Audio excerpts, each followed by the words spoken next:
I have tried to get Casey Brown on my podcast for a while now. Whether you know it or not, you have been on my list. So I'm so glad you're here today. I'm excited. I was jealous when I saw you had Michelle Casper on. I was like, I want to be on that podcast. So we've both been wanting this to happen from afar. So I'm happy we're making this happen. Exactly, making actually some time to get together and talk. Um, we're going to start by you just telling us about your business. Sure. So I have a pricing, training, and consulting business, and relatively recently spun out a separate brand, which is Casey Brown Media, so CaseyBrown.com. So I have been running a pricing, training, and consulting firm for about 15 years, helping organizations command the prices they deserve. With the team of folks I have that helps me do that through training and other kind of programs. And really, in the last year, I've got a book coming out next month, actually, called Fearless Pricing. Have started to Congratulations. kind of be intentional about creating two separate brands: the Boost brand, which is the training and consulting business, and then the sort of thought leadership business, which is where my speaking, because I do a lot of keynote speaking, the book, some other products and services coming down the road that are a little bit more thought leadership focused versus training focused. But both of those businesses, regardless of the format of what we're doing, it's all really driven by the same why, which Mm-hmm. is being paid well for the excellence you provide and commanding the prices you really deserve. And it's my fervent belief that if you're excellent at what you do, you provide excellence to your customers and through your products and services, you got to be paid like you're excellent. And too many businesses, whether they're giant companies all the way down to a solopreneur, uh, too many businesses are underpricing, accepting mediocre pay for excellent work, and it's generally because of fear.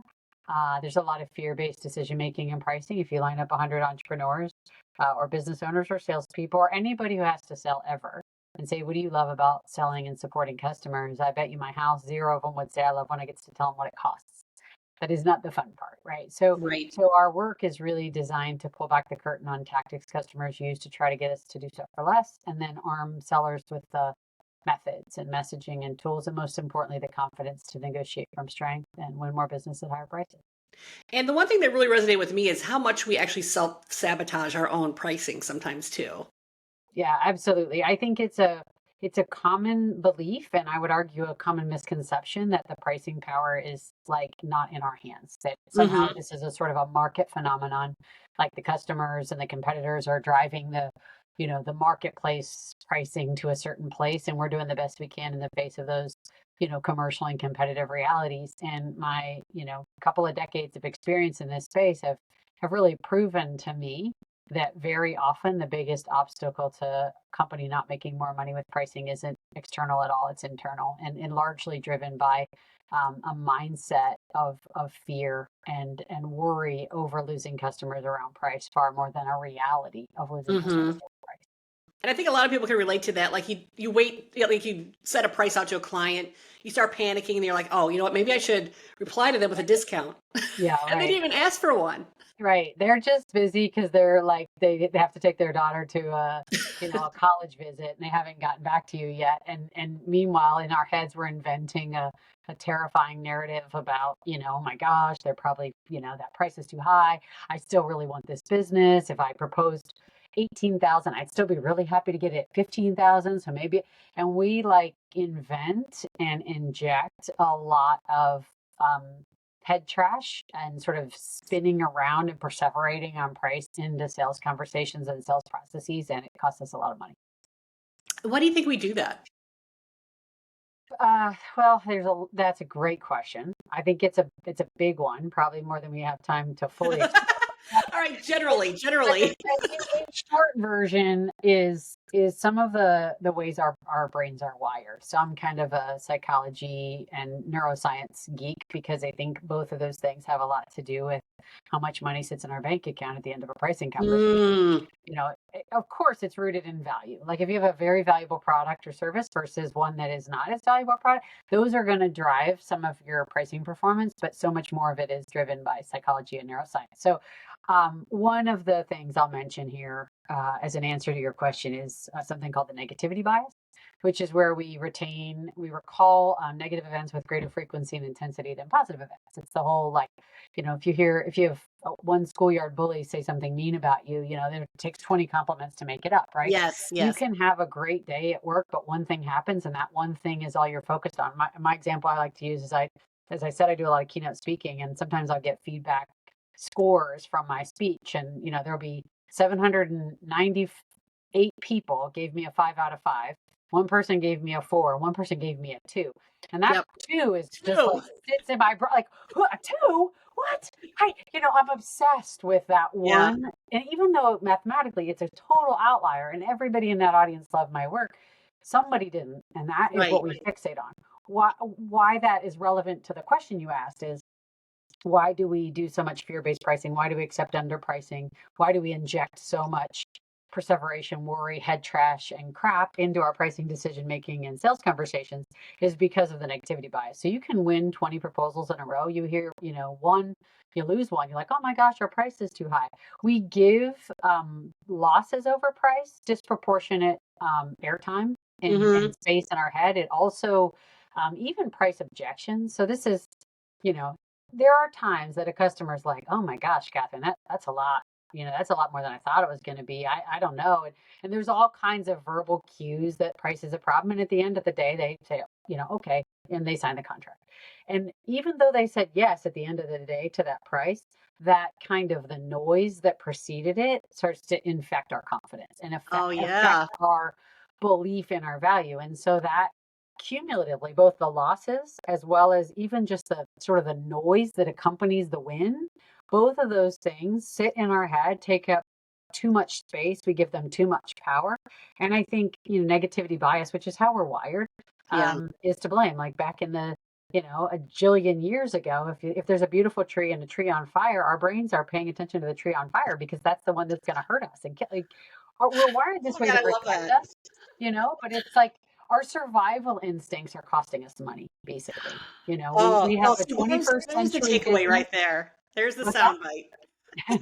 Yeah, we have a 21st century business that we're running with a Caveman $100,000 mentality. latent technology, right? So it's fascinating to me that that's the reality. The question is then, like, kind of what do we do about it? And sort of like lots of things that are mindset driven. The first step is being aware that this mindset is at play and is running the Mm-hmm. show, and that's the first step to being able to kind of tame it, and sort of a name it to tame it idea, and then operate around our instinct. Yeah, and I think that's perfect. And I think it really just starts with, and I'm hoping, if anything, people listening to this just realize we're calling you on it, and that is half the battle. Because that's what it was for me when I first heard you speak. I was like, I did not even know I was doing that because, like you said, Mhm. it is very instinctual, and it is something that is probably reptilian brain or something like that. Right. But Yep. that is exactly it. It is almost like a survival instinct. And the one thing that I hear a lot from people too is even sometimes the salaries they accept. Like a job might post for X amount of dollars, but they say we're going to offer you this and have you work up to that. Yeah. Or dealing with clients and they'll say, "How about if we pay this?" I kind of give them the conclusion people can ask. They can Yeah. always ask, but we have the permission to say no sometimes. It's like, That's right. no, we're gonna stick with the original salary that we discussed or the price that we discussed. That's right. Um, and Yeah. basically I give you permission to ask, but that doesn't mean Right. I have to accept. There's so much richness in what you just said. I could pull 5 different threads. I'll just pull 2. First is that just like it's instinct and part of our kind of our wiring to focus on the negative, it's also part of our wiring to conserve resources. And but why I say that is if you're in the buying seat, it is natural, reasonable, sensible, and maybe even obvious that you should try to get something for less. That's in the buyer's best interest. And so we can't take it personally when we're in the seller's seat that the buyer is operating in their best interest. But to your point, this is the second thread I'll pull. We also have the right and ability to say no. I Right. heard this yesterday. If you never can say no, your yes doesn't mean anything. Ooh, And I that's thought a that good was one great. And too. I think that in a selling position, and again, whether you're selling a good or service as a business or a salesperson or entrepreneur, or you're selling your own talent and labor in a salary situation, like if you have no walk away point, if there is no floor that you would be willing to say no to, then you have abdicated all power.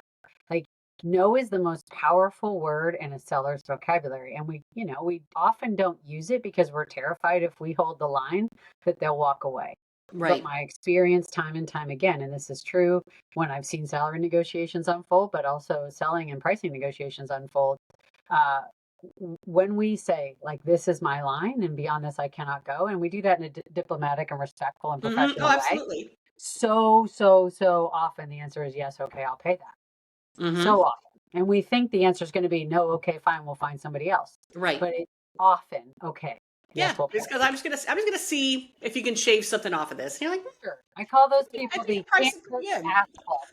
Because everybody's been in the can't hurt to ask club, right? You've gone, Exactly. wandering down your street and you see somebody's having a garage sale and there's a really, really cute rocking chair that would look amazing in your office and they've And it's got it marked priced for, amazing already. yeah, it's $25. You pay 50, but you say, well, you take 15 because why not? Can't hurt Exactly. to ask. It's the human condition to try to hang on to our resources. And so when we like peel back the selling and buying process a little bit to like the fact that there are two human beings having that conversation or groups of human beings having that conversation, whether that is a live conversation or happening over email, you got to consider that every human being drags into their buying and selling process all of their experiences, all of their instincts, all of their attitudes, beliefs, and habits, including self limiting ones, even those that are hidden from our view, maybe especially those that are hidden from our view. So if we Right. have blind spots about that, then we're just operating in this like, fight or flight mode because pricing is largely rooted in fear. You mentioned that reptilian brain, right? So there's like our limbic system is in control, our amygdala is running the show, which is great at fight or flight, but terrible at reasonable, nuanced, profitable decision Exactly. making. So like understanding what's at play gives us access to a different choice. Very cool. And clearly we could talk about this for another hour or something Right. easily. But that, if anything, is a great way to remind everyone that you do have a book coming out, so Oh they yeah. could read so much more about this in your book. And what is the title?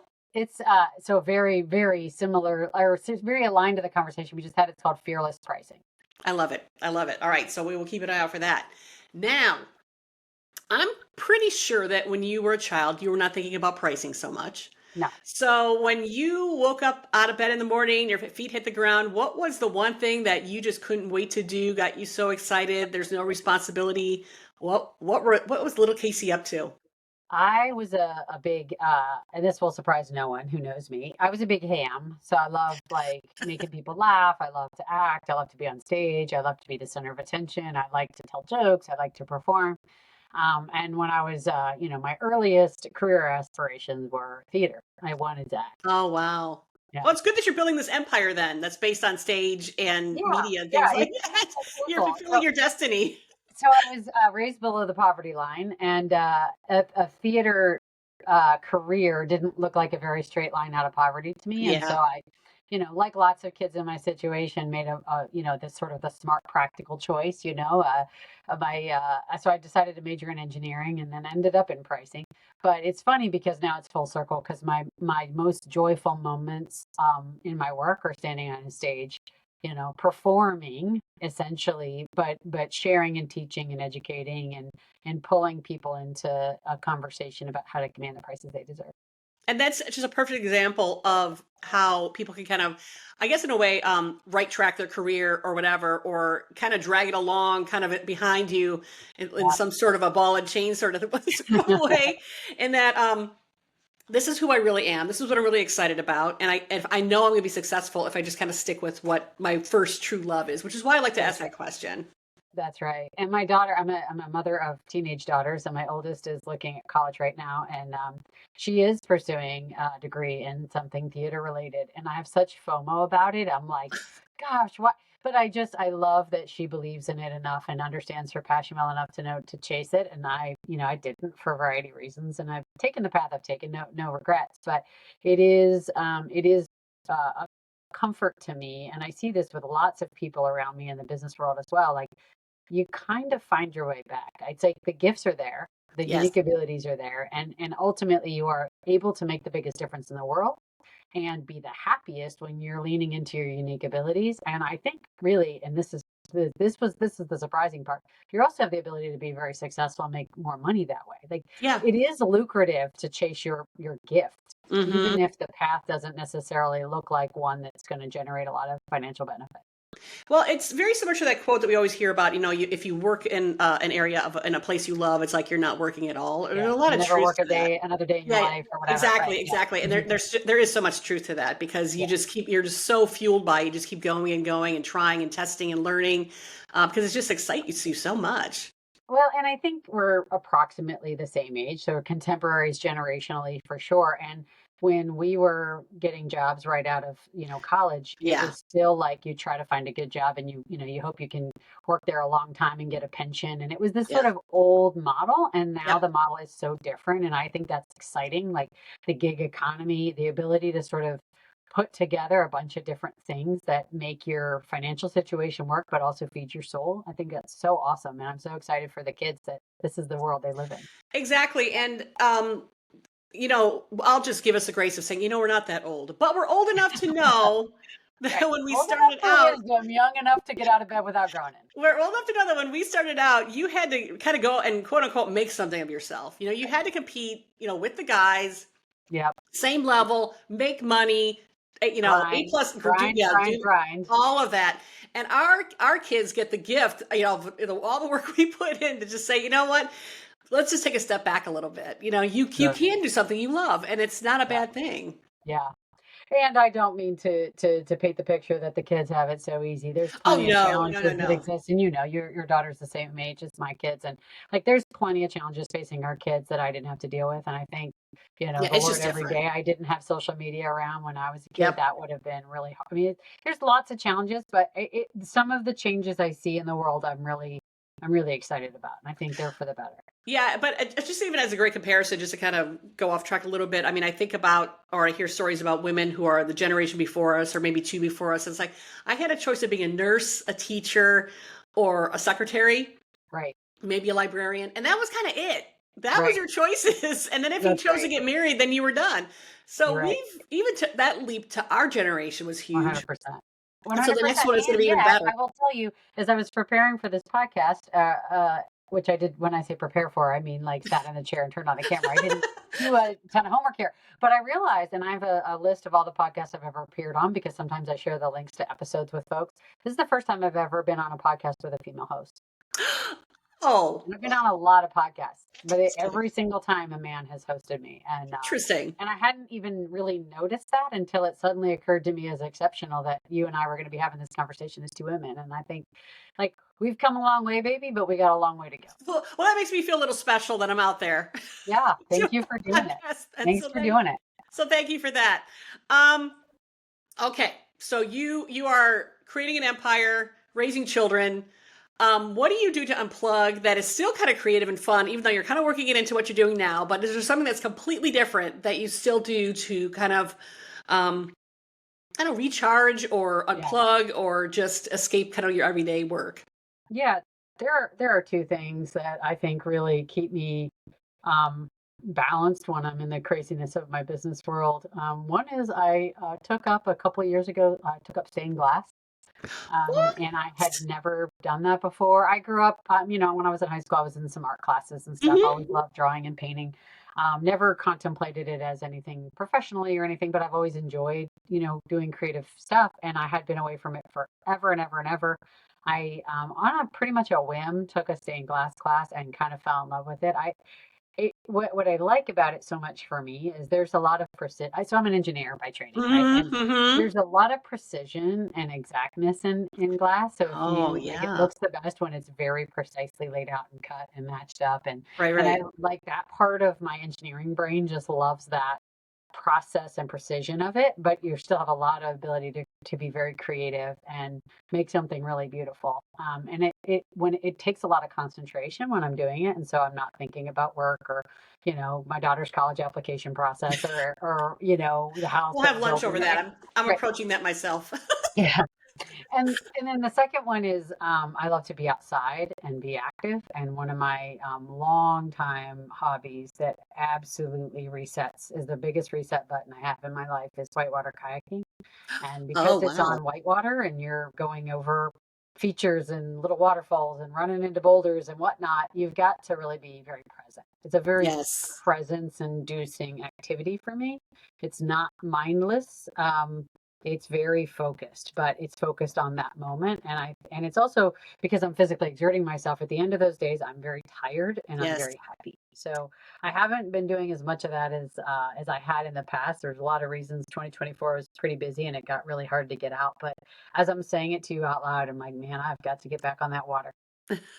I love that. And just if anything, as an example of something that is just so physical and, like you said, immediate, you have to react immediately. You don't have time to think about all those voices in your head or that No, work that's no, at your you're going to be desk or any of upside that sort of down stuff. in the water, banging your head on rocks if you don't get your, Right. get your focus right.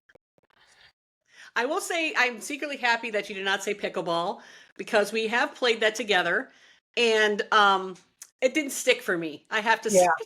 Yeah. Well, I haven't played it at all, and I was like obsessed with it for a short time, and I think I will again. It's just, it's been a really busy season. You mentioned I've got the business, and now the second business, and now the book, and I've got these teenage daughters and all the stuff, and it has been tricky to get enough time for very much of anything for myself, whether it's physical exercise or creative pursuits or anything. So, but maybe one day I'll pull you back to the pickleball court just for fun. I have to say I liked the idea of it more than I did the actual Fair enough. playing of it Fair for enough. all the reasons that you were talking about with the whitewater rafting though, where it, like I Yeah. said, it's just immediate and it's exhausting and you got to think on your feet really quickly and things like that. I love that idea of it, but like I said, I was like, well, that's just not my sport. That's I not the one like for I like you. dabbling in sports, but I don't think that is my one. That's But I had to bring that up since we did kind of try that out together. Yep. I think during COVID, Yep. and yeah, I'm just gonna here to report it. That didn't stick for me. So Yeah. That's fair. I think everybody's got to find something that makes them feel alive and free. And if pickleball is not your jam, then I know you have plenty of things that you do that oh will my make God, you feel that yes. way. So Yeah. I think I need the to find problem something that isn't. wears me out though. Yeah. I'm not quite doing anything like that, but what I'm occupying my time with is super fantastic. So Yeah, I've been seeing all your work on social, like some of the paintings you've been doing, the commissions, they're gorgeous. And then oh, I thank have one of you. those hanging in my dining room. So That is very true. grateful to have a Thank you original for being a Catherine fan. Lang-Cline. Thank you so much. Um, Casey, I cannot tell you how much I appreciate this. I love everything that you're doing. I love that you're expanding it even more. Like I said, I was a fan like when you got into my head about pricing and things like that, and that goes back a while, Yeah. many years actually. And I love that you preach that message because it is something that we all suffer with, and like I said, sometimes very consciously. We have value. We need to ask for it and really stick to our guns. And I just love to see just everything that you're up to, and this book is so exciting too. So congratulations again about that. Thanks. Yeah, I'm excited about it. We certainly have training programs that we can do for companies, but that's not a fit for every company from a budget perspective or schedule perspective or whatever. And so the idea of being able to sort of package up my 25 years of pricing expertise into one, pretty affordable, so we certainly have some free resources on our website, and we're always looking to expand that and have more videos and blogs and whatnot. But, I'd like to have a solution at every price point. So I don't want the lack of a budget for a full scale training program to stop somebody from being able to access this content. And the reason is for me, as I sort of shared, it's such mission driven work for me. Hmm. We talked a little bit about being women in business and women business owners in particular. There's some terrifying research that supports that women business owners are underpaid compared to their male-owned counterparts, which is always fascinating to see because Right, we set because our you're own the owner. prices, right? Yeah, if I'm the owner, how in the world am I underpricing myself compared to? It's not like there's a systematic quote unquote the man holding us down. We're doing it to ourselves, and so Right, I'm on this mission for women, but really for everyone. Like if absolutely. you develop something, deliver something, create and support your customers with something really valuable and special, then I want to see you paid for that. And that's what drives every single day of my life that I'm sitting in this seat, making videos, writing blogs, having meetings with clients. It's so important. Well, thank you for what you do, and thank you for being here today. Well, thank you. It was a delight. Thanks for having me.